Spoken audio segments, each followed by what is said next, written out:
அன்பார்ந்த மாணவ செல்வங்களுக்கு வணக்கம். குருகுலம் கல்வி நிகழ்ச்சியினூடாக காபோதா உயர்தரம் தொடர்பாடலும் ஊடக கற்கையும் என்ற பாடத்தில் மற்றொரு பாடப்பரப்பில் உங்களை சந்திப்பதையிட்டு பெருமகிழ்ச்சி அடைகின்றோம்.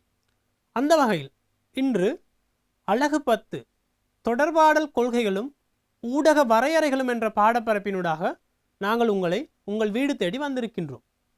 அந்த வகையில் பிள்ளைகள், நாங்கள் தொடர்பாடல் கற்கைகள் பாடப்பரப்பில் படிப்படியாக ஒவ்வொரு அலகுகளாக மிக இலகுவான முறையில் பல நுட்ப ரீதியான முறைகளை பின்பற்றி நாங்கள் கற்றுக்கொண்டு வருகின்றோம்.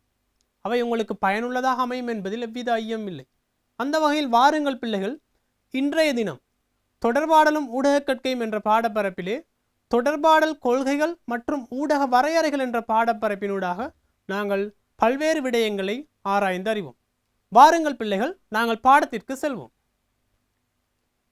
முதலாவதாக பிள்ளைகள், நாங்கள் தேர்ச்சி மட்டங்களை பார்க்கும்போது தொடர்பாடல் கொள்கைகள் பற்றி தெளிவுபடுத்துவார். அதாவது இந்த பாடத்தை கற்பதனூடாக நீங்கள் தொடர்பாடல் கொள்கைகள் பற்றிய ஒரு தெளிவினை பெற்றிருத்தல் வேண்டும்.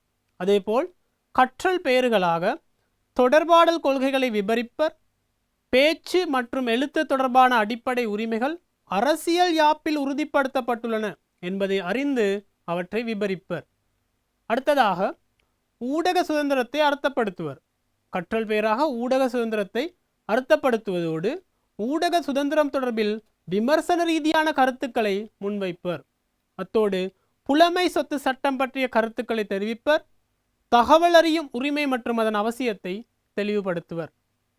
இவைதான் பிள்ளைகள் உங்கள் கற்றல் பெயர்களாக காணப்படுகின்றன. அந்த வகையில் இந்த பாடப்பரப்பினை நிறைவு செய்யும் போது, இந்த பாடவேளைகள் நாங்கள் நிறைவு செய்திருக்கும் போது இவை தொடர்பான தெளிவினை நீங்கள் பெற்றிருத்தல் வேண்டும். கவனமாக விளங்கிக் கொள்ளுங்கள் பிள்ளைகள். அதாவது பரீட்சை வினாத்தாள்கள் தயாரிக்கும் போது இந்த கற்றல் பெயர்கள் தொடர்பில் அதிக கவனம் செலுத்தப்படுவதை காணலாம். கற்றல் பெயர்களை அடிப்படையாக கொண்டே பல்வேறு வினாக்கள் தயாரிக்கப்படுவதை காணக்கூடியதாக உள்ளது. அதாவது ஒவ்வொரு வினாக்களும் ஏதாவது ஒரு கற்றல் பெயரின் அடிப்படையிலேயே உருவாக்கப்பட்டுள்ளது.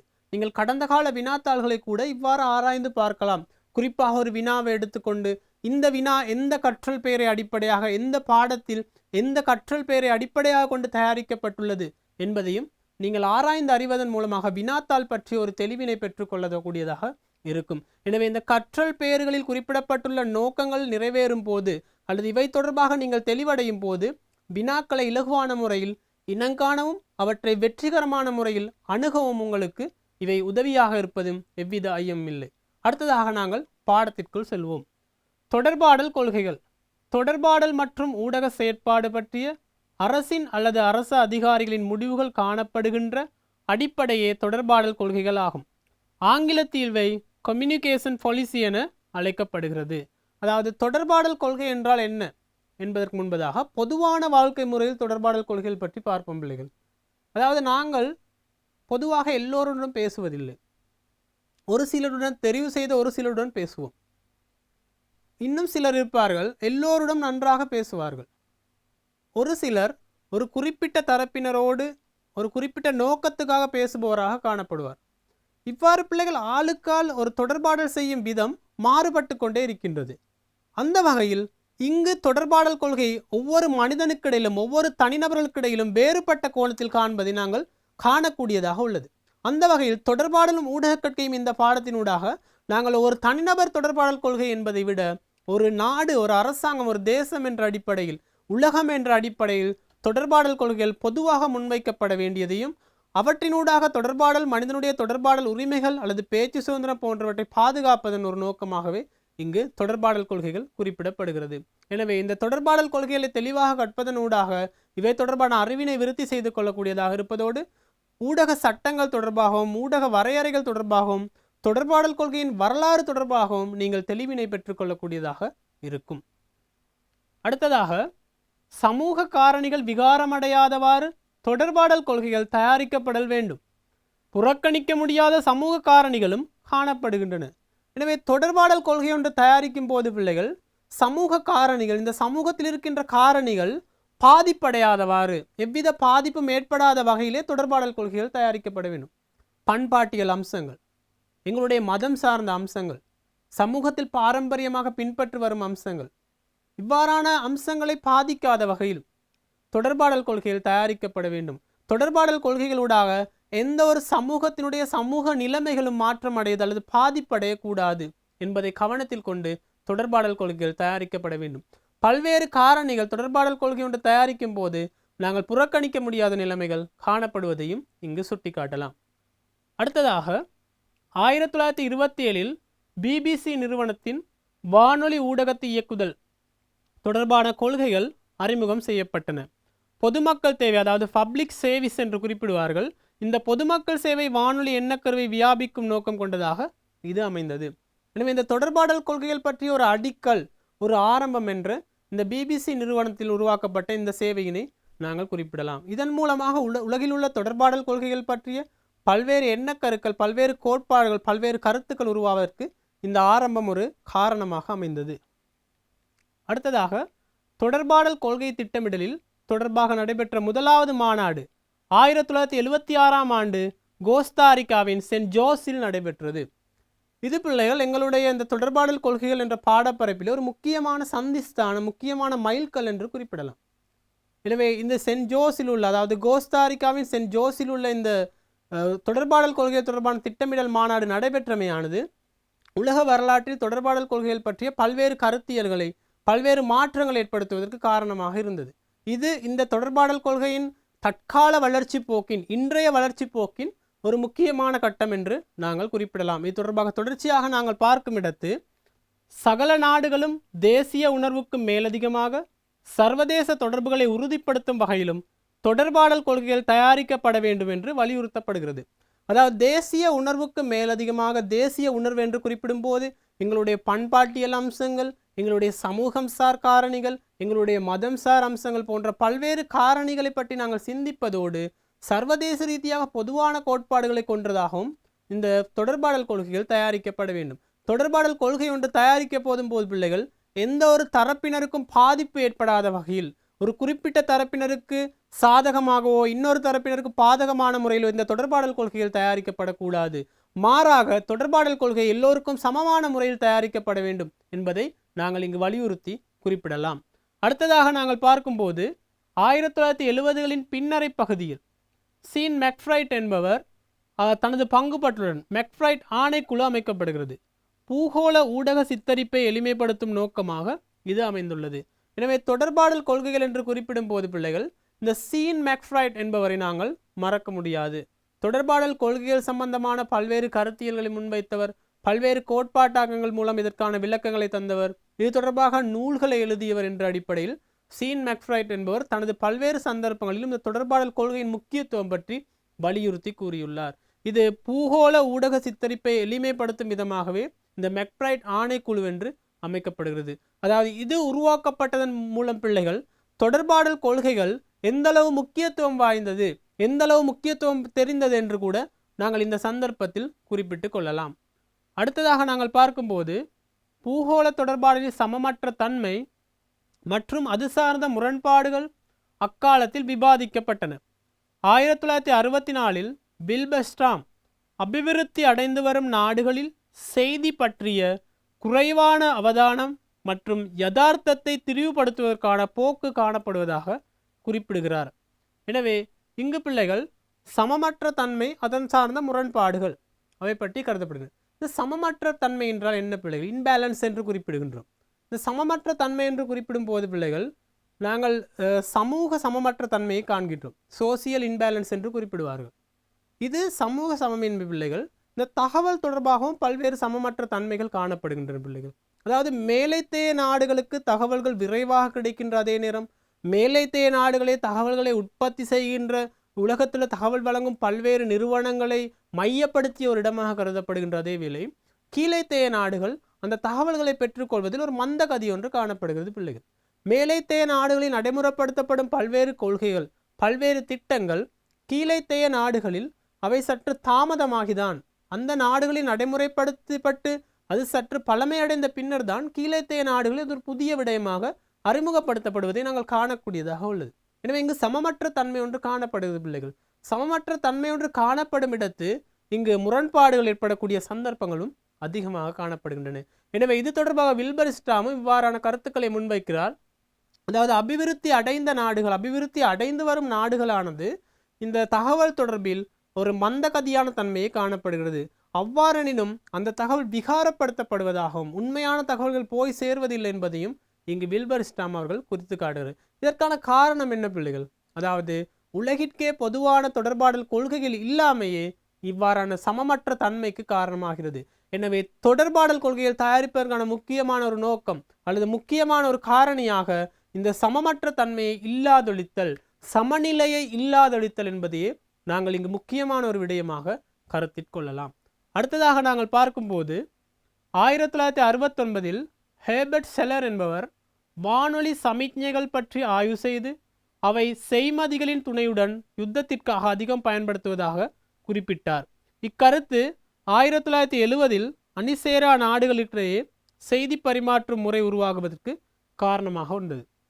எனவே ஹேபர்ட் செல்லர் கூறிய இந்த கருத்தானது பிள்ளைகள் இந்த சமிஞ்சைகள், அதாவது செய்மதி சமிஞ்சைகள் மூலமாக தகவல் பரப்பும் செயல்முறையினர் யுத்தத்திற்கு பயன்படுத்தப்பட்டது என்பதை அவர் குறிப்பிட்டார். ஆனால் இந்த கருத்து அணிசேரா நாடுகளுக்கு இடையிலான அந்த கூட்டங்களில் முக்கியத்துவம் படுத்தப்பட்டது. எதற்காக பிள்ளைகள்? அதாவது யுத்தத்திற்காக இவ்வாறான தகவல்கள் பரிமாறப்பட்ட அந்த செய்மதி தொழில்நுட்பத்தை பயன்படுத்தி நாங்கள் தொடர்பாடல் கொள்கைகளை விஸ்தரிக்கலாம், தொடர்பாடல் கொள்கைகள் தொடர்பான பல்வேறு வேலை திட்டங்களை மேற்கொள்ள முடியும் என்ற ஒரு அம்சம் இங்கு கலந்துரையாடப்பட்டதையே இங்கு குறிப்பிடப்படுகிறது. அடுத்ததாக நாங்கள் பார்க்கும்போது யுனெஸ்கோவின் மெனி வாய்ஸஸ் ஒன் வேர்ல்ட், அதாவது மக்ஃப்ரைட் பல குரல்கள் ஒரு உலகம் என்ற மக்ஃப்ரைட் அறிக்கையின்படி நாடொன்றின் தொடர்பாடல் கொள்கை தயாரிக்கப்பட வேண்டியது சமமின்மையை இல்லாதொழிப்பதற்கே ஆகும். இது மிக முக்கியமானது பிள்ளைகள். யுனெஸ்கோவின் மெனி வாய்ஸஸ் ஒன் வேர்ல்ட் என்ற நூலிலே, அதாவது பல குரல்கள் ஒரு உலகம் என்ற நூலிலே நீங்கள் ஏற்கனவே கற்றிருக்கின்றீர்கள் பிள்ளைகள். அதாவது வெகுசன ஊடகங்களின் முக்கியமான பணிகள் பற்றி கூற குறிப்பிடப்பட்டுள்ளது. அதுபோன்று இங்கு தொடர்பாடல் கொள்கைகள் பற்றி குறிப்பிடும் ஒரு முக்கிய ஆவணமாக நாங்கள் இந்த பல குரல்கள் ஒரு உலகம் என்ற மெக்ஃப்ரைட்டின் அறிக்கையை நாங்கள் இங்கு குறிப்பிடலாம், அல்லது மெக்ஃப்ரைட் தொடர்பான இந்த நூலை நாங்கள் இந்த இடத்தில் ஞாபகப்படுத்தலாம். அதாவது இந்த இடத்தில் குறிப்பிடப்படுகின்ற பிள்ளைகள் ஒரு தொடர்பாடல் கொள்கை ஒன்று தயாரிக்கும் போது சமூக சமமின்மையை இல்லாதொழிக்கும் நோக்கத்திற்காகவே தயாரிக்கப்பட வேண்டும். எனவே வடிவ விளங்கிக் கொள்ளுங்க பிள்ளைகள். மெக்ஃப்ரைட்டின் அறிக்கையின்படி முக்கியத்துவப்படுத்தப்படும் அல்லது வலியுறுத்தி கூறப்படும் அம்சம் யாது? தொடர்பாடல் கொள்கை ஒன்று தயாரிக்கும் போது சமூக சமமின்மை, அதாவது சமூக சமமின்மை இல்லாதொழித்தே அந்த தொடர்பாடல் கொள்கை தயாரிக்கப்பட வேண்டும் என்பதை இங்கு முக்கியத்துவப்படுத்தி குறிப்பிடப்படுகிறது.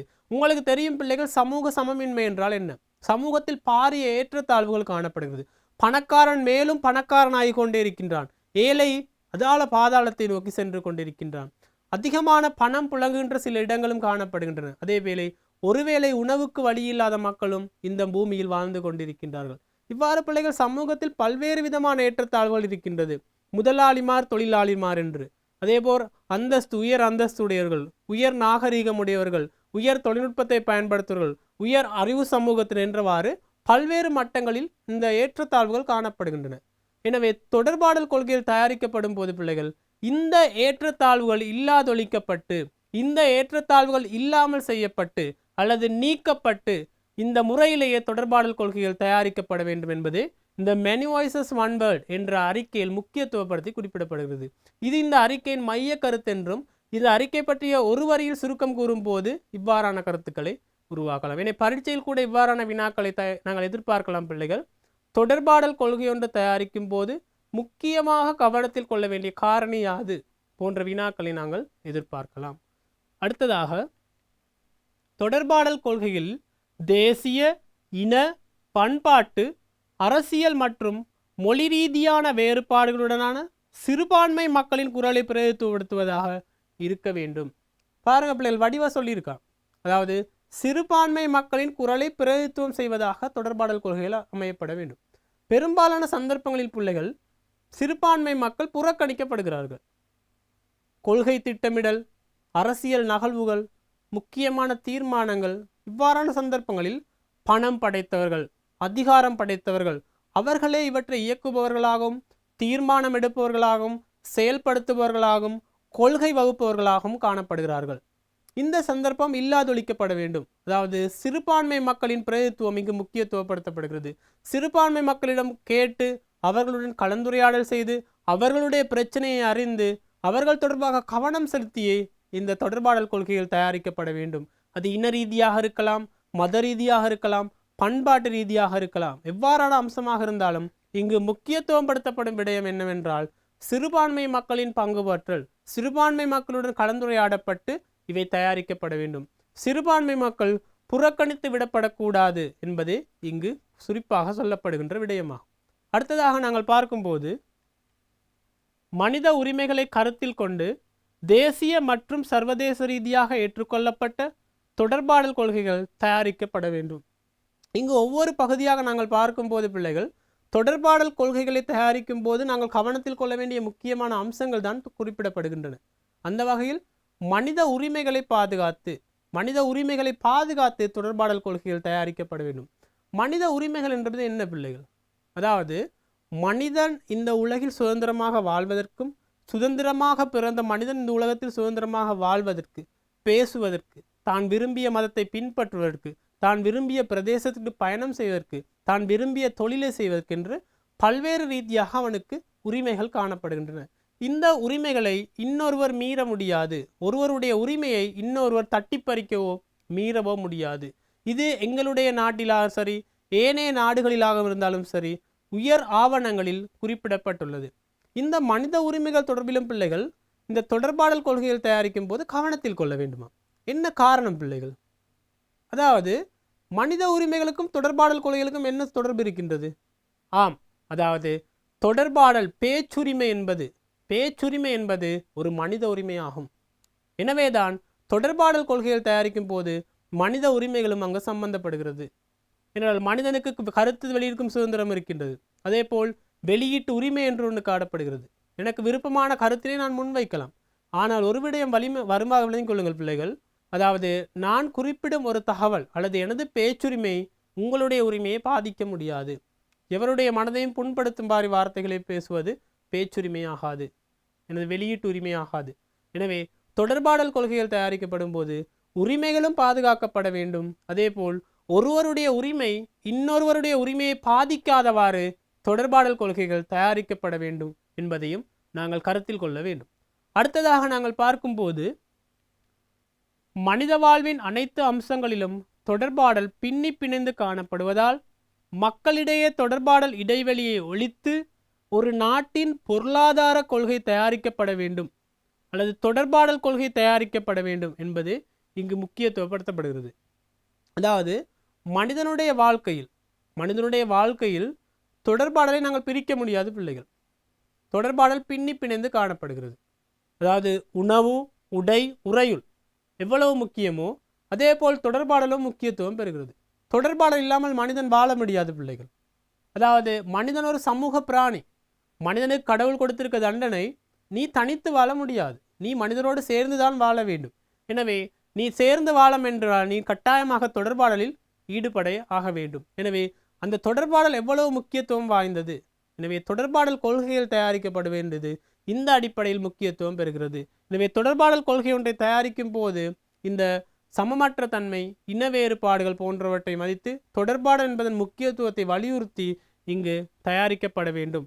மக்களுக்கு இடையிலான இடைவெளி நீக்கப்பட வேண்டும். இடைவெளி நீக்கப்படுதல் என்றால் என்ன பிள்ளைகள்? அதாவது மக்கள் இன ரீதியாக, மத ரீதியாக, பண்பாட்டு ரீதியாக வேறுபட்டு வாழ்ந்து கொண்டிருக்கின்றார்கள். பல்வேறு ஏற்றத்தாழ்வுகள் சமூகத்தில் காணப்படுகின்றன. இவை எல்லாவற்றையும் இணைத்து ஒரு தொடர்பாடல் கொள்கை ஒன்று தயாரிக்கப்பட வேண்டியது முக்கியமான ஒரு அம்சமாக குறிப்பிடப்படுகிறது. எனவே எல்லாவற்றையும் ஒன்றிணைந்து வேறுபாடுகளை களைந்து மனிதன் ஒற்றுமையாக வாழக்கூடிய ஒரு சமூகம் ஒன்றை கட்டியெழுப்பும் நோக்குடன் தொடர்பாடல் கொள்கைகள் தயாரிக்கப்பட வேண்டும் என்பதே இங்கு குறிப்பிடப்படும் விடயமாகும். அடுத்ததாக தொடர்பாடல் கொள்கையில் அடங்குவன ஊடக உரிமையாண்மை, தொழில்நுட்ப உட்கட்டமைப்பு வசதிகள், பொதுமக்களுடனான ஊடக தொடர்பு, சமூக அதிகாரிகளுடன் வணிக சந்தையுடனான தொடர்பு. அதாவது தொடர்பாடல் கொள்கையொன்றில் அடங்கும் விடயங்களாக பிள்ளைகள் நாங்கள் இங்கு குறிப்பிடலாம். முதலாவதாக ஊடக உரிமையாண்மை. ஊடக உரிமையாண்மை என்று குறிப்பிடும் போது பிள்ளைகள் ஊடகத்தில் உரிமைத்துவம் உடையவர்கள், அதாவது ஊடக உரிமையாண்மையின் அடிப்படையில் நாங்கள் ஊடகங்களை 2 வகைப்படுத்தலாம். அரசாங்க ஊடகங்கள், தனியார் ஊடகங்கள். இந்த ஊடக உரிமையாண்மை தொடர்பாடல் கொள்கையில் மிக முக்கியத்துவம் வைக்கின்றது பிள்ளைகள். அதாவது தொடர்பாடல் அந்த ஊடகங்கள் வெளியிடும் செய்திகள், ஊடகங்களால் முன்வைக்கப்படுகின்ற விளம்பரங்கள், ஊடகங்களால் முன்வைக்கப்படுகின்ற நிகழ்ச்சிகள், இவை எல்லாமே ஊடக உரிமையாண்மையுடன் சம்பந்தப்படுகிறது. ஊடக உரிமையாண்மைக்கு ஏற்றவாறு ஊடக உரிமையான் விருப்பத்துக்கேற்றவாறு இவை வடிவமைக்கப்படுகின்றன என்பதை நாங்கள் நினைவில் வைத்துக் கொள்ள வேண்டும். எனவே ஊடக உரிமையாண்மையை அடிப்படையாக கொண்டு தொடர்பாடல் கொள்கை ஒன்று தயாரிக்கப்படுவது இங்கு முக்கியத்துவப்படுத்தப்படுகிறது. அடுத்ததாக நாங்கள் பார்க்கும்போது தொழில்நுட்ப உட்கட்டமைப்பு வசதிகள். ஒரு ஊடக நிறுவனம் எவ்வாறான தொழில்நுட்ப கட்டமைப்பு வசதிகளை கொண்டுள்ளது, அந்த தொழில்நுட்ப கட்டமைப்பு வசதிகளுக்கு ஏற்றவாறு தொடர்பாடல் கொள்கைகள் அல்லது ஊடகம் தொடர்பான சட்டத்திட்டங்கள் தயாரிக்கப்பட வேண்டும் என்பதனையே இங்கு குறிக்கின்றது. அடுத்ததாக பொதுமக்களுடனான தொடர்பு. ஒரு ஊடக நிறுவனமாக இருக்கலாம் அல்லது அமைப்பு ஒன்றாக இருக்கலாம், பொதுமக்களுடன் எவ்வாறான தொடர்பினை பேணுகிறது. நாங்கள் அலகு 8 பார்த்திருந்தோம் பொதுசன தொடர்பும் நிகழ்வு முகாமைத்துவம். அந்த பொதுசன தொடர்பில் ஒரு ஊடக நிறுவனம் பொதுமக்களுடன் எவ்வாறான தொடர்புகளை பேண வேண்டும், அதன் அவசிய முக்கியத்துவம் யாது, அதற்காக அவர்கள் எவ்வாறான உத்திகளை கையாளுகின்றார்கள், இந்த பொதுமக்கள் தொடர்பினை வலுப்படுத்துவது தொடர்பாடல் கொள்கைகளின் ஒரு முக்கியத்துவமான நோக்கமாக கருதப்படுகிறது. அடுத்ததாக ஊடக அதிகாரிகளின் வணிக சந்தையுடனான தொடர்பு. ஊடக அதிகாரிகள் ஊடக நிறுவனத்துறை சார்ந்தோர் வணிக சந்தையுடன் எவ்வாறான தொடர்புகளை பேணுகின்றார்கள். இன்றைய காலகட்டத்தை பொறுத்தவரை பிள்ளைகள் ஊடகங்கள் லாப நோக்கம் அல்லது வணிக நோக்கத்துக்காக செயற்பட்டு கொண்டிருக்கின்றன. எனவே வணிக சந்தையுடன் அவர்கள் எவ்வாறான தொடர்புகளை மேற்கொள்கின்றார்கள், இதன் மூலமாக தொடர்பாடல் கொள்கைகள் தொடர்பான சட்டத்திட்டங்கள் பாதிக்கப்படுகின்றனவா, இந்த தொடர்பாடல் கொள்கைகள் பற்றிய சட்டத்திட்டங்களால் வணிக சந்தையுடனான செயற்பாடுகளை கட்டுப்படுத்தக்கூடிய சந்தர்ப்பம் கிடைக்கின்றது பிள்ளைகள். உதாரணமாக எடுத்துக்கொண்டால் ஒரு விளம்பரம் ஒன்றை பிரசுரித்தலுக்கான சில சட்டத்திட்டங்கள் காணப்படுகின்றன. அந்த சட்டத்திட்டங்களுக்கு உட்பட்டே ஒரு பத்திரிகையாக இருக்கலாம், ஒரு வானொலியாக இருக்கலாம், ஒரு தொலைக்காட்சியாக இருக்கலாம். இவை விளம்பரங்களை தயாரிக்க வேண்டியது இவ்வாறான கொள்கைகள் இவ்வாறான ஊடக சட்டத்திட்டங்களுக்கு கட்டுப்பட்டே என்பதை நாங்கள் நினைவில் வைத்துக் கொள்ள வேண்டும். எனவே வணிக சந்தையுடனான பல்வேறு சந்தர்ப்பங்களில் இந்த தொடர்பாடல் கொள்கைகள் ஒரு முக்கியத்துவம் பெறுவதை நாங்கள் குறிப்பிடலாம். அடுத்ததாக நாங்கள் பார்க்கும்போது ஊடக கொள்கையின் முக்கியத்துவம். துல்லியத்தன்மை, நடுநிலைத்தன்மை மற்றும் நேர்மை என்பன தொடர்பான மூலதர்மங்களுக்கு மதிப்பளிப்பதற்கு, ஜனநாயக புரிந்துணர்வுடன் மக்கள் தொடர்பை விருத்தி செய்வதற்கும், பல்லின பண்பாட்டு மக்களிடையே ஒற்றுமை ஏற்படுத்துவதற்கும். இந்த விடயங்களை நாங்கள் பார்க்கும்போது பிள்ளைகள் துல்லியத்தன்மை அதாவது அக்யூரேசி என்று குறிப்பிடுவார்கள். துல்லியத்தன்மை என்றால் என்ன பிள்ளைகள்? அதாவது ஒரு விடயம் தொடர்பாக, ஒரு தகவல் தொடர்பாக நேரம், இடம், அதே போல் அந்த குறிப்பிட்ட காலம், அந்த சம்பவம் நடைபெற்ற விதம், காரணம் போன்ற அம்சங்களை ஒரு ஊடக நிறுவனம் சரியான முறையில் குறிப்பிடுது. அதாவது ஒரு தகவல் ஒன்றை விகாரமடைய செய்யாது சரியான முறையில் மக்களுக்கு உண்மையான தகவல்களை வழங்குவதை நாங்கள் துல்லியத்தன்மை என்று குறிப்பிடுவோம். அதே போல் நடுநிலைத்தன்மை என்றால் என்ன பிள்ளைகள்? பேலன்ஸ் என்று குறிப்பிடுகின்றோம். அதாவது நடுநிலைத்தன்மை என்று குறிப்பிடும் போது பக்கச்சார்பில்லாமல், ஒரு பக்கத்துக்கு சார்பாக, ஒரு நிறுவனத்துக்கு சார்பாக, அரசாங்கத்துக்கு சார்பாக, வணிக உலகத்துக்கு சார்பாக, செல்வந்தர்களுக்கு சார்பாக செய்திகளை வழங்காது உண்மையான செய்திகளை, உண்மையான விடயங்களை சரியான முறையில் குறிப்பதை நாங்கள் நடுநிலைத்தன்மை என்று குறிப்பிடுவோம். பக்க சார்பின்றிய ஒரு தன்மை என்பதை இங்கு குறிப்பிடலாம். அதே போல் நேர்மை என்று குறிப்பிடும் போது பிள்ளைகள் நாங்கள் அதை ஒரு குறுகிய வார்த்தைகளால் வரையறுக்க முடியாது. நேர்மையான செய்திகளை முன்வைத்தல் என்று குறிப்பிடும் போது அது பக்கச்சார்பின்றிய செய்தியாக இருக்கலாம். துல்லியத்தன்மையான செய்திகள் நிச்சயமாக ஒரு பக்கத்துக்கு சார்பில்லாமல் சரியான முறையில், உண்மையான முறையில், நாங்கள் பல்வேறு அரசியல் பொருளாதார காரணிகளுக்கு அடிமைப்படாது சரியான முறையில் தைரியமாக நாங்கள் உண்மையான செய்திகளை முன்வைக்கும் போது அங்கு ஒரு நேர்மைத்தன்மை ஒன்று காணப்படுகிறது. எனவே தொடர்பாடல் மூலமாக நேர்மைத்தன்மை காணப்பட வேண்டும் என்பதையும் தொடர்பாடல் கொள்கைகள் முக்கியத்துவமாக இங்கு குறிப்பிடுகிறது. அத்தோடு நாங்கள் பார்க்கும்போது ஜனநாயக புரிந்துணர்வு, மக்கள் தொடர்பை விருத்தி செய்தல். ஜனநாயகம் என்றால் என்ன பிள்ளைகள்? மக்களாட்சி. ஜனநாயக தொடர்பு என்று குறிப்பிடும் போது மக்களுக்கு இடையிலான ஒரு நாகரிகமான தொடர்பு அல்லது அரசாங்கத்துக்கும் மக்களுக்கும் இடையிலான தொடர்பு, இவ்வாறான தொடர்புகள் வலுப்படுத்தப்பட வேண்டும் பிள்ளைகள். தொடர்பாடல் கொள்கைகள் மூலமாக தான் இவ்வாறான தொடர்புகளை வலுப்படுத்தக்கூடிய சந்தர்ப்பங்கள் கிடைக்கின்றன. அதே போல் அடுத்ததாக பார்க்கும்போது பல்லின பண்பாட்டு மக்களிடையே ஒற்றுமையை ஏற்படுத்துதல். பல்லின பண்பாடு அதாவது இலங்கை ஒரு பல்லின பண்பாடு வாழும் மக்கள், பண்பாடு உள்ள மக்கள் வாழ்கின்ற ஒரு நாடாகும். இந்த பல்லின பண்பாடு என்று குறிப்பிடும் போது பல இன மக்கள் வாழுகின்ற ஒரு சமூகம். இலங்கையை பொறுத்தவரை நாங்கள் பௌத்தர்கள், இந்துக்கள், இஸ்லாமியர்கள், கிறிஸ்தவர்கள் போன்ற பல்வேறு மக்கள் கூட்டங்கள், மத ரீதியாக பிரிந்துள்ள மக்கள் கூட்டங்கள், இன ரீதியாக பிரிந்துள்ள மக்கள் கூட்டங்கள், பண்பாட்டு ரீதியாக பிரிந்துள்ள மக்கள் கூட்டங்கள் வாழ்ந்து கொண்டிருக்கிறார்கள். இந்த பல்லின சமூகத்தில் பிள்ளைகள் முரண்பாடுகள் இலகுவாக ஏற்படலாம்.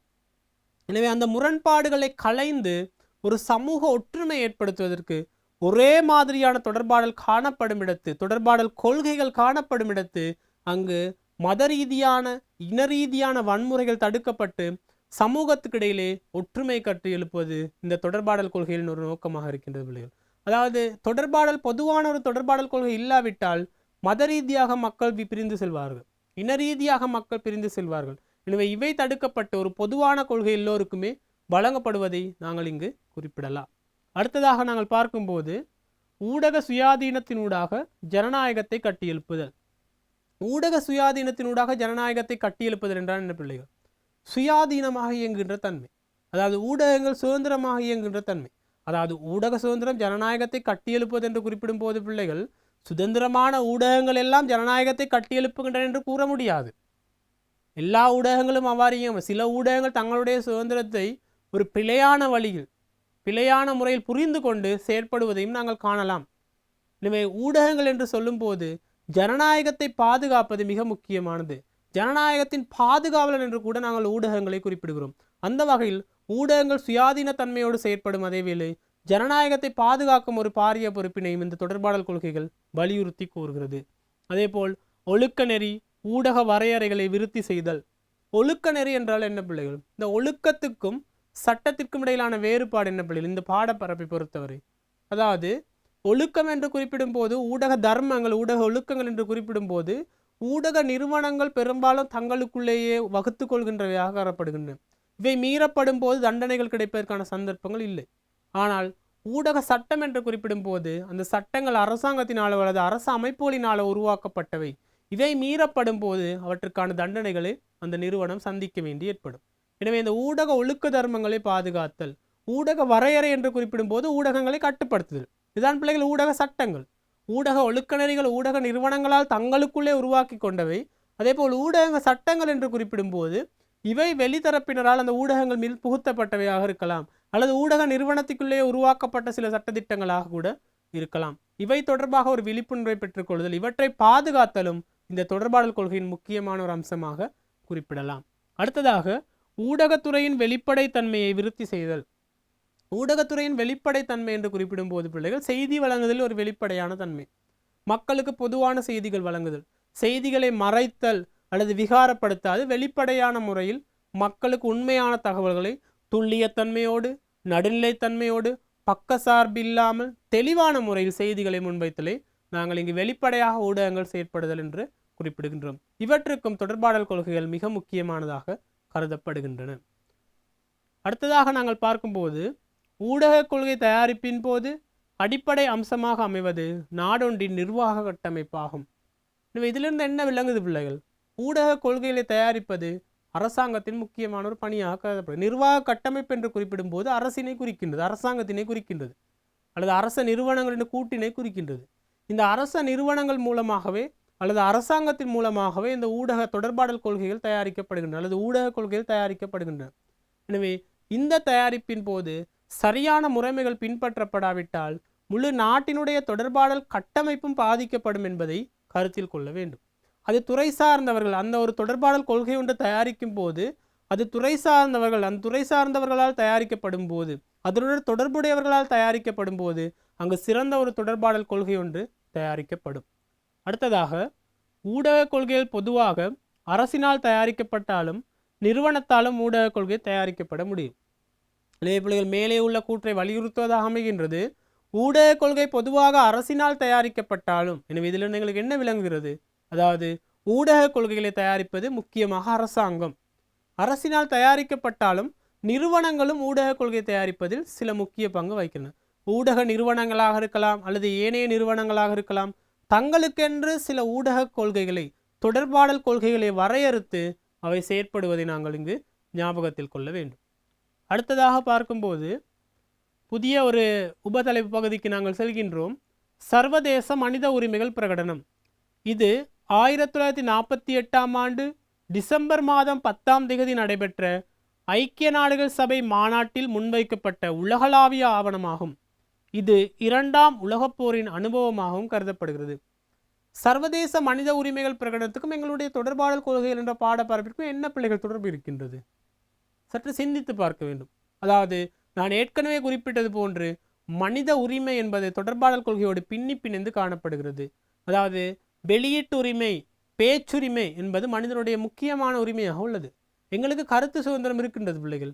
இந்த ஜனநாயக நாட்டிலே சுதந்திரமாக பிறந்த நாங்கள் எங்களுடைய கருத்துக்களை சுதந்திரமாக முன்வைப்பதற்கான உரிமை உள்ளது. எனவே அந்த பேச்சுரிமை அல்லது வெளியீட்டு உரிமை என்ற அடிப்படையில் மனித உரிமைகள் என்பது எங்களுடைய தொடர்பாடல் கொள்கை என்ற பாடப்பரப்பினூடாக நேரடியாக தொடர்படுவதை நாங்கள் இங்கு குறிப்பிடலாம். அந்த வகையில் அடுத்ததாக நாங்கள் பார்க்கும்போது தொடர்பாடல் பற்றி இந்த மனித உரிமைகள் பிரகடனத்தில் 19வது உறுப்புரையில் குறிப்பிடப்பட்டுள்ளது.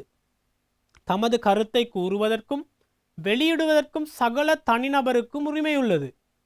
பிறரின் தடை எதுவுமின்றி தமது கருத்தை சொல்வதற்கும் தேச எல்லைகளை கடந்து எந்த ஊடகம் வழியாக வேணும் தகவல்களை பெறவும் வழங்கிடவும் உரிமை உள்ளது. பாருங்கள் பிள்ளைகள், எவ்வளவு வடிவா சொல்லியிருக்காங்க. அதாவது தகவல் வெளியிடும் உரிமை பற்றி தான் இங்கு தெளிவாக குறிப்பிடப்படுகிறது. ஒவ்வொரு வார்த்தையிலும் நாங்கள் வாசிக்கும் போது எங்களுக்கு தகவல்களை வெளியிடுவதற்கான உரிமை அல்லது கருத்து வெளியிடுவதற்கான உரிமை அல்லது ஏதாவது ஒன்றை வெளியிடுவதற்கு, அல்லது கவிதை ஒன்றாக இருக்கலாம், அல்லது புத்தகம் ஒன்றாக இருக்கலாம், நாவல் ஒன்றாக இருக்கலாம், நாடகம் ஒன்றாக இருக்கலாம், எவ்வாறான அம்சமாக இருந்தாலும் சரி, அதனை வெளியிடுவதற்கு எங்களுக்கு இருக்கின்ற உரிமையிட முக்கியத்துவத்தை பாருங்கள் பிள்ளைகள். தேச எல்லைகளை கடந்து கூட எங்களுக்கு வெளியிடுவதற்கான உரிமை உள்ளது என்பதையே இந்த கருத்துக்கள் மூலம் குறிப்பிடப்படுகிறது. தனிநபர், ஒவ்வொரு தனிநபருக்கும் உரிமை உள்ளது பிள்ளைகள். மனிதன் பிறக்கும் போதே சுதந்திரமாக பிறந்தவன். மனிதனுக்கு ஏராளமான உரிமைகள் காணப்படுகின்றன. அந்த உரிமைகள் எப்போதும் பாதுகாக்கப்பட வேண்டும். அந்த உரிமைகளில் மிக முக்கியமான ஒரு உரிமைதான் பேச்சுரிமை அல்லது வெளியீட்டு உரிமை என்று நாங்கள் குறிப்பிடுகிறோம். அந்த வெளியீட்டு உரிமைகள் பாதுகாக்கப்பட வேண்டும் என்பதனையே இந்த ஐக்கிய நாடுகளின் மனித உரிமை பிரகடனத்தில் குறிப்பிடப்பட்டுள்ள இந்த கருத்தானது வலியுறுத்தி கூறுவதாக உள்ளது. அடுத்ததாக நாங்கள் பார்க்கும்போது அரசியல் யாப்பு. ஒரு நாட்டின் அதி உயர் சட்டம் அரசியல் யாப்பாகும். 1978ஆம் ஆண்டு 2ஆம் குடியரசு யாப்பில் 3வது சரத்தில் 10 தொடக்கம் 14வது உறுப்புரைகளில் அடிப்படை உரிமைகள் பற்றி குறிப்பிடப்பட்டுள்ளன. எனவே அரசியல் யாப்பை எடுத்துக்கொண்டால் இப்பொழுது நாங்கள் பார்க்கின்றோம் பிள்ளைகள், இந்த தொடர்பாடல் கொள்கையுடன் தொடர்புபடுகின்ற உலகளாவிய ஒரு ஆவணமாக நாங்கள் சர்வதேச மனித உரிமைகள் பிரகடனத்தை பார்த்திருந்தோம். அதேபோல் அரசியல் யாப்பினை எடுத்துக்கொண்டால் இந்த அரசியல் யாப்பானது இந்த மனித உரிமைகள் பற்றி கூறுவதனூடாக மனித உரிமைகளில் பேச்சுரிமை பற்றியும் வெளியீட்டு உரிமை பற்றியும் கூறுவதனூடாக இந்த தொடர்பாடல் கொள்கைகளில் தொடர்பு படுகிறது. எனவே அரசியல் யாப்பில் எல்லா அம்சங்களும் முற்றுமுழுதாக தொடர்பாடல் கொள்கையில் தொடர்பட்டு விடுகிறது என்று கூற முடியாது. 10 தொடக்கம் 14வது சரத்து வரை இந்த வெளியீட்டு உரிமை அல்லது பேச்சுரிமை பற்றி குறிப்பிடப்படுகிறது. இந்த அம்சங்கள் தொடர்பாக நாங்கள் வடிவாக பார்க்க வேண்டும் பிள்ளைகள். ஏனென்றால் எங்களுடைய பாடப்பரப்பிற்கு தொடர்புடைய பாடப்பரப்பினுடன் நெருக்கமாக இணைந்த பகுதியாக நாங்கள் அரசியல் யாப்பில் இந்த பகுதிகளை குறிப்பிடலாம். எனவே 10 தொடக்கம் 14 வரையான உறுப்புரைகளில் இந்த உரிமைகள் பற்றி, அடிப்படை உரிமைகள் பற்றி கூறப்பட்டுள்ளது. என்ன கூறப்பட்டுள்ளது என்று வாருங்கள் பிள்ளைகள் நாங்கள் பார்ப்போம். 14.1 ஆ பகுதியில் எல்லா பிரஜைகளுக்கும் பேச்சு சுதந்திரம் மற்றும் வெளியிடுதல், கருத்து வெளியிடுதல் சுதந்திரமும் உள்ளது. பாருங்கள் பிள்ளைகள் இந்த விஷயத்தை.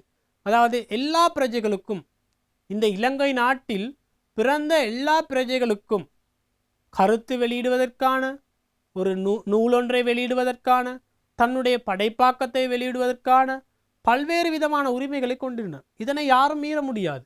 நீ பேச முடியாது என்று யாரும் உங்களை கூற முடியாது. உங்களுக்கு இந்த நாட்டில், ஜனநாயக நாட்டில் பேச்சுரிமை இருக்கின்றது. உங்களுடைய கருத்தை தெரிவிப்பதற்கான உரிமை இருக்கின்றது. உங்களுடைய எதிர்ப்பை காட்டுவதற்கான உரிமை இருக்கின்றது. இவை மீறப்படும் போது இவை பாரிய மனித உரிமை மீறல்களாக கருதப்படுகின்றன.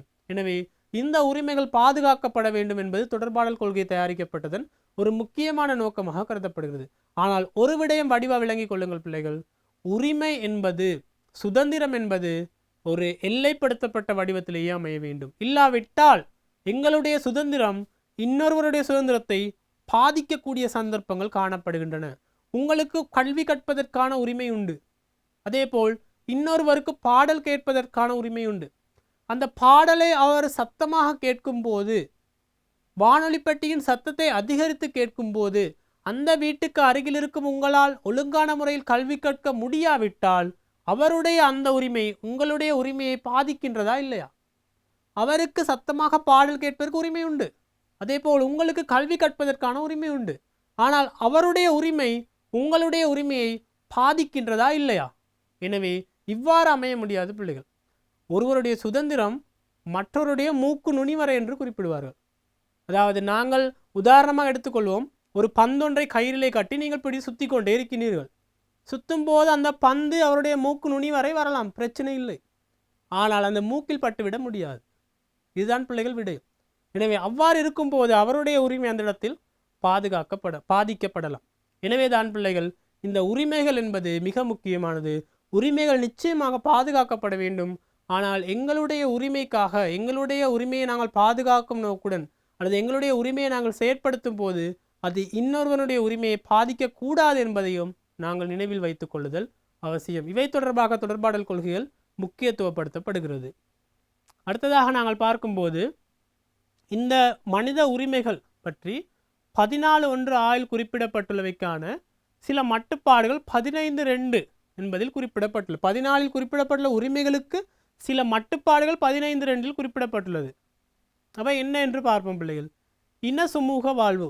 இன ரீதியாக ஒற்றுமையை பாதிக்கக்கூடிய எந்த ஒரு தகவல்களையும் நாங்கள் வெளியிடக்கூடாது. வடிவ விலையும் கொள்ளுங்கள் பிள்ளைகள். இனப்பிரச்சனையை தூண்டக்கூடிய விதமான தகவல் ஒன்றை நீங்கள் வெளியிடக்கூடாது. வெளியீட்டு உரிமை உங்களுக்கு உண்டு, இல்லை என்று சொல்லவில்லை. ஆனால் அந்த வெளியீட்டு உரிமையை நீங்கள் பயன்படுத்துவதனூடாக, பேச்சுரிமையை பயன்படுத்துவதனூடாக, கருத்து வெளியிடும் சுதந்திரத்தை பயன்படுத்துவதனூடாக ஒரு இன சுமூக வாழ்வு பாதிக்கப்படக்கூடாது. இனங்களுக்கிடையில் இனக்கலவரம் ஏற்பட்டு விடக்கூடாது. உதாரணமாக பிள்ளைகள், தகவல்கள் அறிக்கையிடப்படும் போது நாங்கள் பார்த்தோம் என்றால், ஒரு குறிப்பிட்ட பிரதேசத்தை எடுத்துக்கொள்ளும். குறிப்பிட்ட பிரதேசத்தில் இரு இனத்தை சேர்ந்தவர்கள் அல்லது இரு மதத்தை சேர்ந்தவர்கள் அங்கு மோதலில் ஈடுபட்டு கொண்டார்கள். இரு மதத்தை சேர்ந்த இருவருக்கிடையில் மோதல் ஒன்று ஏற்பட்டு அது ஒரு சிறிய கலவரமாக மாறியிருக்கலாம். நாங்கள் மோதல் என்று எடுத்துக்கொள்வோமே. அந்த மோதலை அறிக்கையிடும் போது நாங்கள் குறிப்பிட்ட பிரதேசத்தில் இருவருக்கிடையில் ஏற்பட்ட கைகலப்பில் ஒருவர் காயமடைந்தார் என்று குறிப்பிடலாம். ஆனால் அதே சந்தர்ப்பத்தில் இவ்வாறு சில ஊடக நிறுவனங்கள், இன ரீதியான இனவாதம் பேசும் சில ஊடக நிறுவனங்கள் இவ்வாறு அதனை அறிக்கையிடுகின்றன. ஒரு குறிப்பிட்ட பிரதேசத்தில் குறிப்பிட்ட மதத்தை சேர்ந்தவர் குறிப்பிட்ட மதத்தை சேர்ந்தவரை தாக்கியதால் அவர் காயமடைந்தார். இவ்வாறான செய்திகள் பிள்ளைகள் நிச்சயமாக இன வன்முறையை தூண்டக்கூடியன, இன சுமூக வாழ்வை பாதிப்படையக்கூடியன. எனவே இவ்வாறு செய்திகள் தயாரிக்கப்படக்கூடாது பிள்ளைகள். பொதுவாக இன ரீதியான விடயங்களை பாதிக்காதவாறு நாங்கள் தகவல்களை முன்வைத்தல் அவசியமாகும். அதே போல் மத சுமூக வாழ்வு, மத ரீதியான விடயங்கள், இவ்வாறு மத ரீதியாக பிரச்சனைகள் ஏற்படக்கூடிய, மத கலவரங்கள் ஏற்படக்கூடியவாறு தகவல்களை முன்வைக்கக்கூடாது. அடுத்ததாக பாராளுமன்ற சிறப்புரிமை. பாராளுமன்ற சிறப்புரிமை ஒன்று பாராளுமன்ற அங்கத்தவர்களுக்கு காணப்படுகிறது. அந்த பாராளுமன்ற சிறப்புரிமைகள், அதற்குரிய நியதிகள் பாதிக்கப்படாதவாறு தகவல்கள் முன்வைத்தல் அவசியமாகும். பொதுமக்களின் சுகாதாரம், நலன். பொதுமக்களின் சுகாதாரம் தொடர்பாக, நலன் தொடர்பான தகவல்களை முன்வைக்கலாம். உங்களுக்கு தாராளமாக பேச்சு சுதந்திரம், கருத்து வெளியிடும் சுதந்திரம் காணப்படுகிறது. ஆனால் பொதுமக்களின் சுகாதாரத்தில் பாதிப்பை ஏற்படுத்தக்கூடியவாறு, நலனில் பாதிப்பை ஏற்படுத்தக்கூடியவாறு தகவல்களை நீங்கள் முன்வைக்க முடியாது என்பதை கருத்தில் கொள்ள வேண்டும். அடுத்ததாக நீதிமன்ற அவமதிப்பு. நீதிமன்றத்தில் உங்களுடைய சிறப்பு நியாயங்களை கூறுவதற்கு, உங்களுடைய சாட்சியங்களை முன்வைப்பதற்கு, குற்றத்திலிருந்து நீங்கள் குற்றம் செய்யாத விடத்து விடுபடுவதற்கு பல்வேறு உரிமைகள், சுதந்திரங்கள் காணப்படுகின்றன. இதற்கு நீங்கள் கருத்து வெளியீட்டு உரிமைகளை பயன்படுத்தலாம். ஆனால் நீதிமன்றம் என்ற உயரிய நிறுவனத்தை நாங்கள் அவமதிக்குமாறு கருத்துக்களை வெளியிட முடியாது. நீங்கள் பார்த்திருப்பீர்கள், கடந்த காலங்களில் ஒரு அரசியல்வாதி கூட இவ்வாறு நீதிமன்றை அவமதித்த குற்றத்திற்காக சிறைக்கு அனுப்பப்பட்டார். இவ்வாறான சந்தர்ப்பங்கள் நாங்கள் ஏற்கனவே நிறைய பார்த்திருக்கிறோம். எனவே வெளியீட்டு உரிமை உங்களுக்கு இருக்கின்றது, உண்மைதான். ஆனால் அந்த வெளியீட்டு உரிமை ஒரு நீதிமன்றத்தின் உயரிய தன்மையை, ஒரு நாட்டின் நீதித்துறை கட்டமைப்பை பாதிக்கக்கூடியவாறு அமைய முடியாது என்பதை இந்த மட்டுப்பாடுகள் கூறுகின்றன. அடுத்ததாக நாங்கள் பார்க்கும்போது மானநட்டம். மானநட்டம் என்றால் என்ன பிள்ளைகள்? அதாவது ஒருவரை பற்றிய ஒரு தவறான கருத்தை கூறுவதனுடையாக அவர் அவமானப்படுத்தப்படுகிறார். என்ன? அதாவது ஒருவரை பற்றிய ஒரு தவறான செய்தி ஒன்று பத்திரிகை ஒன்றில் பிரசுரிக்கப்படுகிறது என்று பார்ப்போம். அவர் அவ்வாறான ஒரு விடயத்தை செய்யவே இல்லை. எனவே அந்த சந்தர்ப்பத்தில் அவர் செய்யாத ஒரு விடயத்தை செய்ததாக பத்திரிகையில் பிழையான ஒரு செய்தியை வெளியிடும் போது அவருடைய அந்த நிலை, அவருடைய கௌரவத்துக்கு பாதிப்பு ஏற்படுகிறது. எனவே இந்த மாதிரியான சந்தர்ப்பத்தில் அவரால் அந்த பத்திரிகை நிறுவனத்துக்கு எதிராகவோ, அந்த தகவலை முன்வைத்த நபருக்கு எதிராகவோ ஒரு வழக்கொன்றை தொடர முடியும். எனவே அந்த தகவலை முன்வைப்பதற்கு அந்த பத்திரிகை நிறுவனத்துக்கோ அல்லது அந்த நபருக்கோ உரிமை உண்டு, பேச்சு சுதந்திரம் உண்டு. ஆனால் அந்த பேச்சு சுதந்திரம் இன்னொரு நபருடைய, இன்னொரு மனிதனுடைய ஒரு தனிப்பட்ட வாழ்க்கை, தனிப்பட்ட கௌரவத்தை, அந்தஸ்தை பாதிக்கக்கூடியவாறு இருந்தால் அது பிழையான ஒன்றாகும். எனவே இவ்வாறான தகவல்களை அறிக்கையிடும் போது, தகவல் ஒன்றை முன்வைக்கும் போது நாங்கள் தகவல் மூலாதாரத்தை அடிப்படையாக கொண்டு உண்மையான தகவல்களா என்பதை உறுதிப்படுத்திய பின்னரே வெளியிட வேண்டும். எனவே இவ்வாறான அம்சங்கள் அதில் அடங்குகின்றன. அடுத்ததாக தவறு புரிய தூண்டுதல், பிழையான வழிக்கிட்டு செலுதல், தவறான விடயங்கள் மீது ஆசைகளை ஏற்படுத்தல், போலி மீதான நாட்டங்களை உருவாக்குதல், சமூகத்தில் பிறழ்வான நடத்தைகளுக்கு தூண்டப்படுதல் போன்ற செய்திகளை, தகவல்களை நாங்கள் முன்வைக்க முடியாது. ஒருவரை தவறு என்று குறிப்பிடும் உதாரணமாக எடுத்துக்கொண்டால், குற்றம் செய்தவரை விட குற்றம் செய்ய தூண்டியவருக்கே அதிக தண்டனை வழங்கப்பட வேண்டும் என்பது பொதுவான ஒரு கருத்தாகும். எய்தவன் இருக்க அம்பை நோகலாமா என்று குறிப்பிடுவார்கள். எனவே குற்றங்களுக்கு பின்னால் குற்றம் புரிய தூண்டியவர்கள் இருக்கின்றார்கள். எனவே குற்றம் புரிய தூண்டக்கூடியவாறு தகவல்களை முன்வைத்தலும் இங்கு முடியாது. அதாவது கருத்து வெளியீட்டு உரிமையில் நீங்கள் உள்ளடக்க முடியாது. இந்த மட்டுப்பாடுகள் இல்லாவிட்டால் பிள்ளைகள் இந்த கருத்து வெளியீடு உரிமையை ஊடகங்களாக இருக்கலாம் சரி, மக்களாக இருக்கலாம் சரி, அல்லது நிறுவன கட்டமைப்புகளாக இருக்கலாம் சரி, தவறான முறையில் பயன்படுத்துவதற்கு அதிகமான சந்தர்ப்பங்கள் காணப்படுகின்றன. எனவே நிச்சயமாக இந்த மட்டுப்பாடுகள் இந்த இடத்தில் அவசியம் என்பதையும் நாங்கள் கருத்தில் கொள்ளுதல் முக்கியமாகும். அடுத்ததாக நாங்கள் பார்க்கும்போது ஊடக சுதந்திரம். ஊடக சுதந்திரம் என்று குறிப்பிடும் போது தனிநபர் சுதந்திரத்தின் நீட்சியே ஊடக சுதந்திரமாகும். வெளியீட்டு சுதந்திரம் முதலில் வரைவிலக்கணப்படுத்தப்பட்டது சர்வதேச மனித உரிமைகள் பிரகடனத்தில் ஆகும். மீடியா ஃப்ரீடம் என்று குறிப்பிடுகிறோம் பிள்ளைகள். அதாவது ஊடகங்கள் சுதந்திரமாக செயற்படுவதற்கான கருத்துக்கள் தான் இங்கு முன்வைக்கப்படுகின்றன. ஊடகம் ஒன்று ஒரு தகவலை முன்வைக்கும் போது பல்வேறு விதமான புறச்சூழல் காரணிகளால் அவை கட்டுப்படுத்தப்படக்கூடாது. அரசியல் காரணிகளால், உரிமைத்துவத்தின் காரணிகளால், பல்வேறு மதம் சார்ந்த அமைப்புகள், சமூகம் சார்ந்த அமைப்புகள், விளம்பரம், வணிக உலகம் போன்றவற்றால் பாதிப்படையாதவாறு அல்லது கட்டுப்பாடுகளுக்கு உட்படாமல் ஊடகங்கள் சுதந்திரமான தங்களுடைய செய்திகளை, உண்மையான செய்திகளை மக்களுக்கு கொண்டு சேர்க்க முடியுமாயின் அது ஊடக சுதந்திரம் என குறிப்பிடப்படுகிறது. ஊடகங்கள் சுதந்திரமாக இயங்க வேண்டும் பிள்ளைகள். ஊடகங்களில் ஏனையோரின் தலையீடுகள் இருக்கக்கூடாது. ஏனையோரின் தலையீடுகள் இருக்கும்போது அந்த ஊடக சுதந்திரத்துக்கு பாதிப்பு ஏற்படுகிறது.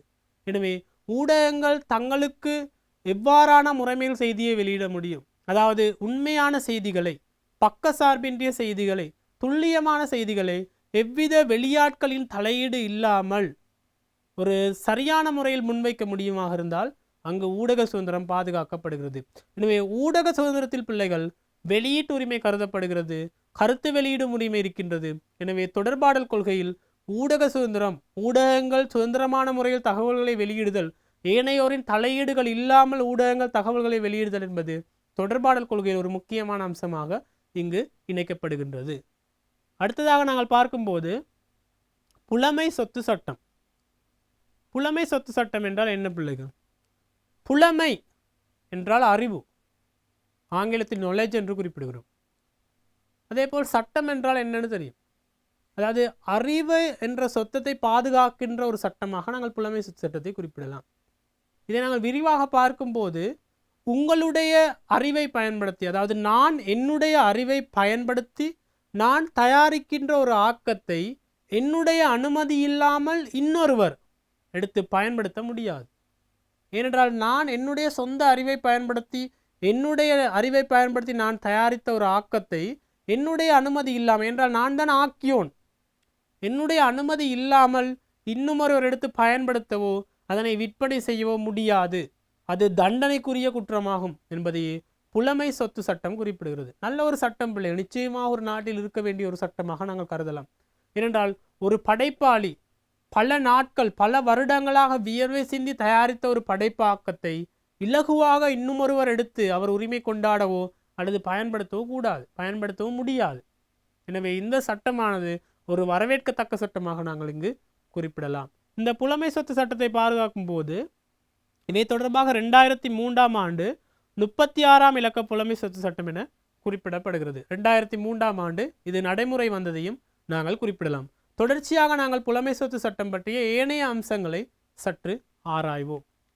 அந்த வகையில் இந்த சட்டத்தின் 6வது உறுப்புரையில் படைப்பாக்கத்திற்கு பாதுகாப்பு வழங்கப்பட்டுள்ளது.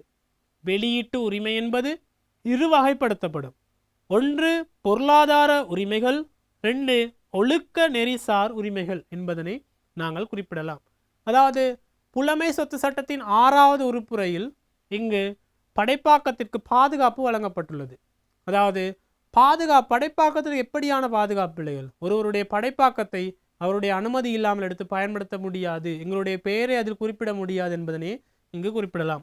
அவற்றில் பொருளாதார உரிமைகள், ஒழுக்க நெறிசார் உரிமைகள் என்று 2 வகையான உரிமைகள் காணப்படுகின்றன.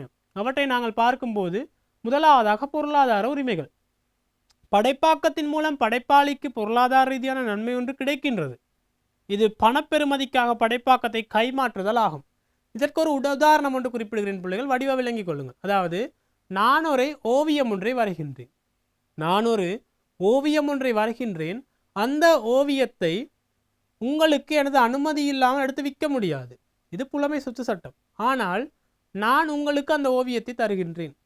அதாவது நான் தருகின்ற இந்த ஓவியத்தை நீங்கள் விற்று அதில் வரும் லாபத்தில் பாதி பங்கு எனக்கு தர வேண்டும். அல்லது இந்த ஓவியத்தை உங்களுக்கு 5000 ரூபாவுக்கு விற்பனை செய்கிறேன், இதனை நீங்கள் அதற்கு மேலதிகமாக விற்றுக்கொள்ளலாம். உரிமை கைமாற்றப்படுகிறது. இது பொருளாதார உரிமை. அதாவது நாங்கள் உருவாக்கிய ஒரு படைப்பாக்கம், ஒரு அம்சம் ஒன்றை பயன்படுத்தி நாங்கள் பணம் உழைக்கும் போது அதனை பொருளாதார உரிமையாக குறிப்பிடலாம். புத்தகங்கள் எழுதும் போது பாருங்கள் பிள்ளைகள், புத்தகங்கள் எழுது அதனை வெளியீட்டு நிறுவனத்துக்கு வழங்குவது. அந்த வெளியீட்டு நிறுவனமானது அந்த புத்தகங்கள் விற்பனையாகும் ஒவ்வொரு சந்தர்ப்பத்திலும் அதுக்குரிய ஆக்கியோன் பங்கும் கிடைக்கின்றது. இதன் மூலமாக அந்த புத்தகத்தை எழுதியவர் அல்லது ஆக்கியோனுக்கு வருமானம் கிடைக்கின்றது. அது பொருளாதார ரீதியான நன்மை ஒன்று கிடைக்கின்றது. இதையே பொருளாதார உரிமை என்று குறிப்பிடுவோம். நாங்கள் ஏதாவது ஒரு ஆக்கம் ஒன்றை உருவாக்குகிறோம், அதனை இன்னொருவருக்கு விற்பனை செய்கின்றோம், இன்னொருவருக்கு அந்த உரிமையை வழங்குகின்றோம் என்பதை குறிப்பிடலாம். இந்த இவ்வாறான ஒரு விடயத்தை நாங்கள் குறிப்பிடலாம் பிள்ளைகள். இந்த படத்தை பார்க்கும்போது இங்கு பல்வேறு நபர்களால் வரையப்பட்ட ஓவியங்கள் காணப்படுகின்றன. இந்த ஓவியங்களை ஒருவர் விற்பனை செய்கின்றார். எனவே ஓவியம் வரைந்தவரின் அனுமதி இல்லாமல் அவரால் விற்க முடியுமா? இல்லை. நிச்சயமாக அவரிடமிருந்து இவர் பணம் கொடுத்து வாங்கி அதனை மேலதிகமான விலைக்கு விற்றிருக்கலாம். பணம் கொடுத்து வாங்கும் போது அவர் அதனை பணத்திற்கு விற்கும் போது அந்த உரிமையும் சேர்த்து விற்கப்படுகிறது. எனவே இங்கு பொருளாதார உரிமை என்பது படைப்பாக்கத்தின் மூலமாக பொருளாதார ரீதியான நன்மை ஒன்றை பெற்றுக்கொள்ளுதல் என்பதனை குறிப்பிடலாம். அதே போல் ஒழுக்க நெறிசார் உரிமைகள். ஆக்கியோன் பெயர் நாமங்களை பயன்படுத்தும் உரிமை கைமாற்ற முடியாதது. பொருளாதார உரிமைக்கும் ஒழுக்க நெறிசார் உரிமைக்கு இடையிலான பிரதான வேறுபாடு பிள்ளைகள், பொருளாதார உரிமை கைமாற்றக்கூடியது, ஒழுக்க நெறிசார் உரிமை கைமாற்ற முடியாதது. காரணம் என்னவென்றால் இந்த ஒழுக்க நெறிசார் உரிமையில் பெயர் குறிப்பிடுதல். இப்பொழுது உதாரணமாக நான் வரைந்த ஒரு ஓவியத்தை உங்களுக்கு விற்பனை செய்கின்றேன். அந்த ஓவியத்தை தான் நான் விற்பனை செய்கின்றனே ஒழிய சித்திரம் வரையும் என்னுடைய ஆற்றலை நான் விற்பனை செய்கின்றேனா? அல்லது அந்த ஓவியத்தில் கீழே போடப்பட்டுள்ள என்னுடைய பெயரை நான் விற்பனை செய்கின்றேனா? இல்லை. ஓவியத்தை மட்டும்தான் விற்பனை செய்கிறேன். அதனை வாங்கி நீங்கள் இன்னொருவருக்கு விற்கும் போது அல்லது பலருக்கு அது கைமாறலாம். ஆனால் அந்த பெயரை என்ன செய்ய முடியாது? மாற்ற முடியாது. அந்த பெயரை விற்பனை செய்யவில்லை நான். அந்த பெயரை மாற்றுவதற்கான உரிமையை நான் வழங்கவில்லை. எனவே அவ்வாறு அந்த பெயர் குறிப்பிடும் உரிமையை முக்கியமாக பொருளாதார உரிமைகளுக்குள் நாங்கள் உள்ளடக்கலாம். அந்த சந்தர்ப்பத்தில் ஆக்கத்தை ஆக்கியோனின் மரணம் வரை குறித்த உரிமை ஆக்கியோனிடமே காணப்படும். ஆக்கியோன் மரணித்து 70 ஆண்டுகளுக்கு பின் இவ்வுரிமை மற்றவருக்கு கிடைக்கும். எனவே படைப்பாக்கம் ஒன்றை உருவாக்கியவர் அந்த படைப்பாக்கம் அவர் அந்த படைப்பாளி உயிருடன் இருக்கும் வரை, அதாவது மரணம் வரை அவருக்கு அந்த ஒழுக்க நெறிசார் உரிமை காணப்படுகிறது. பொருளாதார உரிமை கைமாறலாம். ஆனால் ஒழுக்க நெறிசார் உரிமை அவர் உயிருடன் இருக்கும் வரை அந்த உரிமை அவரிடமேயே காணப்படும். ஒருவர் இறந்த பின் 70 ஆண்டுகளுக்கு பின்னர் வேண்டுமானால் நீங்கள் உங்களுடைய பெயரை போட்டுக்கொள்ளலாம். இப்பொழுது மோனாலிசா ஓவியத்தை எடுத்து மோனாலிசா ஓவியத்தில் வரைந்தது நான் என்று உங்களுடைய பெயரை கீழே போட்டுக்கொள்ளலாம், பிரச்சனை இல்லை. ஏனென்றால் டாவின்சி மரணித்து 70 ஆண்டுகள் தாண்டி விட்டது. ஆனால் அது ஒரு ஒழுக்க நெறி அல்ல பிள்ளைகள் என்பதை நாங்கள் தெரிந்து கொள்ள வேண்டும். இன்னொருவர் தன்னுடைய கடின உழைப்பால், தன்னுடைய முயற்சியால், தன்னுடைய சொந்த அறிவை பயன்படுத்தி தயாரித்த ஒரு ஆக்கத்தில் எந்த மனசாட்சியோடு நாங்கள் எங்களுடைய பெயரை போட்டு நாங்கள் விற்பனை செய்யவோ கைமாற்றவோ முடியும்? அது ஒரு பிழையான விடயம். என்ன சாதாரணமாக நாங்கள் சமூக தர்மம் என்று பார்க்கும்போது அவ்வாறு இன்னொருவருடைய படைப்பாக்கத்தில் எங்களுடைய பெயரை வைத்து நாங்கள் அவற்றை பயன்படுத்துவது, மற்றவர்களுக்கு பகிர்தல் என்பது மிகப்பெரிய ஒரு சமூக ரீதியான சமூக சட்டத்தின் அடிப்படையில் ஒரு பிழையாக நாங்கள் குறிப்பிடலாம். அடுத்ததாக நியாயமான பாவனை கோட்பாடு. இது என்ன பிள்ளைகள்? நியாயமான பாவனை கோட்பாடு இது அதாவது புலமை சொத்து சட்டத்தை மீறுகின்றது அல்ல. அதாவது இப்போ உதாரணம் எடுத்துக்கொள்வோமே, லியானார்டோ டாவின்சி மோனாலிசா என்ற ஓவியத்தை வரைகின்றார். இந்த மோனாலிசா ஓவியத்தை அவர் வரைந்து அவர் மட்டுமே வைத்து கொண்டால் இதில் உலகத்துக்கு ஏதாவது பயன் இருக்கின்றதா? இதை உலகம் பயன்படுத்த வேண்டுமே, இதன் நன்மைகளை உலகம் அனுபவிக்க வேண்டுமே. எனவே இப்போ மோனாலிசா ஓவியம் உலகத்தில் பல்வேறு சந்தர்ப்பங்களில், பல்வேறு புத்தகங்களில், பல்வேறு தொலைக்காட்சி நிகழ்ச்சிகள், பல்வேறு சந்தர்ப்பங்களில் பயன்படுத்தப்படுகின்றன. எனவே படைப்பாக்கம் ஒன்றை பயன்படுத்துவதற்காக இருக்கின்ற நியாயமான உரிமையை நாங்கள் இந்த நியாயமான பாவனை கோட்பாடு என்று குறிப்பிடுகிறோம். ஒரு புலமை சொத்துண்டை நாங்கள் பயன்படுத்தலாம், ஆனால் ஒரு நியாயம் என்று இருக்கின்றது சொல்லுவார்கள். எதற்கும் ஒரு நியாயம் இருக்கின்றது. அதாவது பயன்படுத்தலாம், ஒரு அளவோடு பயன்படுத்த வேண்டும். ஒருவர் தயாரித்த ஒரு படைப்பாக்கம் வீணாகிவிடக்கூடாது. அந்த படைப்பாக்கத்தை உலகம் அனுபவிக்க வேண்டும், அந்த படைப்பாக்கத்தின் நன்மைகளை உலகம் உணர வேண்டும். ஆனால் அவை வீணாக்கப்படக்கூடாது என்பதை நாங்கள் நினைவில் வைத்துக் கொள்ளக்கூடும். அதிகமாக பயன்படுத்த முடியாது என்பதையும் நினைவில் வைத்துக் கொள்ள வேண்டும். கல்வி, வெகுசன ஊடக தேவைகள், தனிப்பட்ட பாவனைக்காக மேல் பதிப்பு செய்தல், மொழிபெயர்ப்பு செய்தல் அல்லது வேறு விதத்தில் பயன்படுத்துதல், அதனை நியாயமான அளவிற்கு மேல் பயன்படுத்தாது இருத்தல். ஒரு அளவாக இருக்கின்றது பிள்ளைகள். ஒரு படைப்பாக்கத்தை பயன்படுத்தும் போது ஒரு அளவாக பயன்படுத்த வேண்டும். அளவுக்கு அதிகமாக அந்த படைப்பாக்கத்தை எங்களுடையதாக உரிமை கொண்டாடி நாங்கள் பயன்படுத்தக்கூடாது. நல்ல தேவைக்காக, நல்ல நோக்கங்களுக்காக அதில் உள்ள கருத்துக்களை நாங்கள் பயன்படுத்தி கொள்ளலாம் என்பதையே நியாயமான பாவனை கோட்பாடு குறிப்பிடுகிறது. இங்கு பாவனை மற்றும் அதன் தன்மை, படைப்பாக்க உரிமை பாதுகாக்கப்பட்டுள்ள விதம், முழுமையான உரிமையாண்மையுடனான செயற்பாட்டின் போது பாவனை செய்யப்படும் அளவு, உரிமையாண்மையை பாதுகாத்து சந்தையில் பயன்படுத்தப்படும் போது ஏற்படும் சவால்கள் போன்றன இந்த நியாயமான பாவனை கோட்பாட்டிலே முக்கியத்துவப்படுத்தப்படுகிறது. அடுத்ததாக 2016 ஆண்டு தகவல் அறியும் உரிமை சட்டம். இந்த தகவல் அறியும் உரிமை சட்டம் பார்த்தால் பிள்ளைகள் 2016 ஆண்டு அண்மை காலத்தில் தான் இது இலங்கையில் நடைமுறைப்படுத்தப்படுகிறது. தகவல் அறியும் உரிமை சட்டம் என்றால் என்ன பிள்ளைகள்? அதாவது அரசாங்க தொடர்பான தகவல்களை, அரச நிறுவனங்கள் தொடர்பான தகவல்களை பெற்றுக்கொள்வதற்கான உரிமை எங்களுக்கு உண்டு. எவரும் எங்களுக்கு அந்த தகவலை கூறாமல் இருக்க முடியாது. அரசாங்க நிறுவனங்கள் பாருங்கள் பிள்ளைகள், வரவேற்பாளர் இருக்கின்றார். அவர் நாங்கள் சென்று அந்த நிறுவனம் தொடர்பாக தகவல்களை கேட்கும் போது, ஒருவரை சந்திக்க வேண்டும் என்று கூறும்போது சரியான முறையில் அவர் குறிப்பிட வேண்டும். இதுவே அரசாங்க தகவல் திணைக்களமும் இந்த பணியை செய்து கொண்டிருக்கின்றது. அரசாங்கம் தொடர்பான தகவல்களை முன்வைக்கிறது. இதுவே தகவல் அறியும் உரிமை என குறிப்பிடப்படுகிறது. இது அரச நிறுவனங்களுக்குள் மட்டுமே மட்டுப்படுத்தப்படுகிறது, தனியார் நிறுவனங்களுக்கு பொருத்தமன்று என்பதையும் நீங்கள் சற்று நினைவில் கொள்ளலாம். அடுத்ததாக கொள்கை உருவாக்குவதில் மக்களை பங்குபற்றல், வெளிப்படைத்தன்மை, அரச பொறுப்பு, பொதுமக்கள் பாதுகாப்பு மற்றும் ஊழலுக்கு எதிரான தகவல்களை பெற்றுக்கொள்வதற்கான உரிமை உங்களிடம் காணப்படுகின்றது. அத்தோடு நாங்கள் பார்க்கும்போது பரீட்சைகள் தொடர்பான அந்தரங்க தகவல்கள், உங்களுக்கு தகவல் அறியும் உரிமை இருக்கின்றது.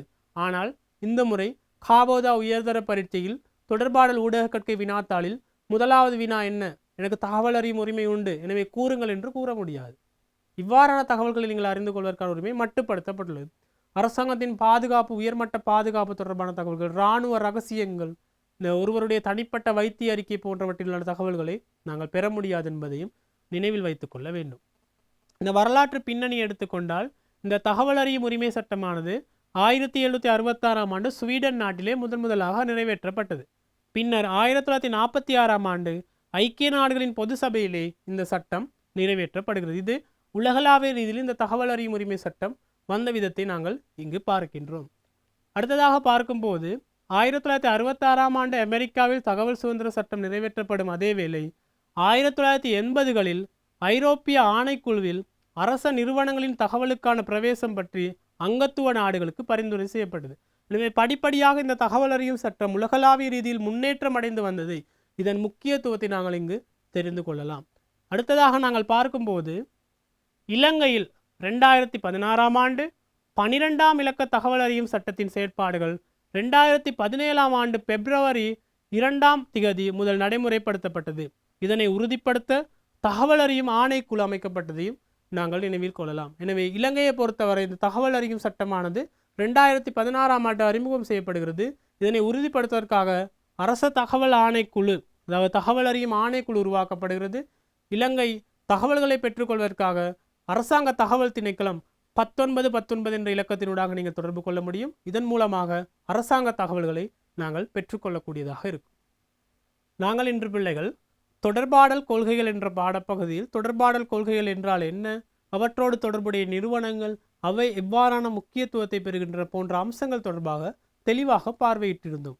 இவை தொடர்பாக உங்களுக்கு ஏதேனும் ஐயப்பாடுகள் காணப்படும் இடத்து நீங்கள் சில பகுதிகள் பார்வையிட தவறி இருந்தால் இவை தொடர்பாக மேலதிகமான அறிவினை பெற்றுக்கொள்வதற்காக எங்களுடைய யூடியூப் தள முகவரியான சேனல் என்ஐயினூடாக பிரவேசிப்பதனூடாக இவை தொடர்பான மேலதிகமான தகவல்களை பெற்றுக்கொள்ளக்கூடியதாக இருப்பதோடு இவற்றை மீட்டல் செய்து கொள்ளவும் சந்தர்ப்பம் இருக்கிறது. எனவே அடுத்த பகுதியாக ஊடக வரையறைகள் என்ற பகுதியை மையப்படுத்திய ஒரு அம்சத்தில் நாங்கள் சந்திக்கின்றோம். அதுவரை உங்களிடமிருந்து விடைபெற்றுக் கொள்கின்றேன். நன்றி, வணக்கம்.